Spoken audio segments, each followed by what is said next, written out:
Right, were you up at dawn this morning? No, I'm not an early riser. It was a very important sunrise, you know. Why? Very important because it was the beginning of the longest day of the year.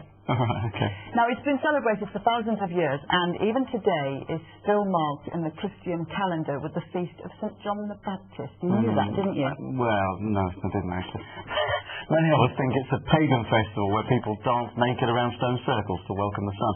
Our resident druid is Andy Clues, and he's at a newly created sacred site in North Yorkshire. Hopefully, he's kept his clothes on. Yes, well, you'll be glad to see that I have actually kept my clothes on, besides the rain's too cold. And anyway, it might frighten the animals. But we're actually standing in a stone circle created by farmer Derek Clues near Northallerton. But Liz and James here actually did see summer solstice, the sunrise in this morning, didn't you? Why? We certainly did. Well, believe it or not, it's the height of summer today, although there's not much sun around to be seen. But there was this morning, and it was a very moving experience actually watching the sun come up and being able to step out of mundane life and just connect in with the season and the time of year and connect in with the earth. Steve, what did it feel like to see that sun come up? Absolutely fantastic. So spiritually moving, like actually, I call myself pagan, but that's actually the first solstice sunrise that I've ever seen. And a week and a half ago, with all that rain coming down, I got the feeling that like the good lady was clearing her decks, ready for a clear morning, so we could be truly blessed, and that's exactly what happened. Like we spent the vigil all night around the fire, came up here this morning just before sunrise, and truly magical experience. Well, you couldn't wave your magic wand and get rid of the rain now, could you? No. We're trying. Well,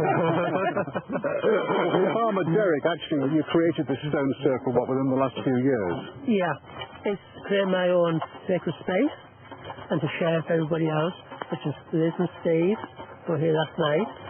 It's about faith and spirituality, getting some tranquil to come, to get peace, and also to build a community.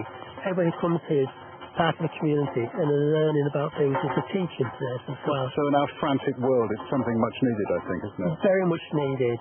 And here's a place for everybody to come, no matter what they believe or what the path is or whatever. It's a beautiful place and everybody's welcome to come. Well, in fact, the word solstice comes from two Latin words, sol meaning sun, and sistere meaning to cause to stand still, because the sun does actually stop moving in the sky. Well, one person does a lot of standing still is that Bob Johnson.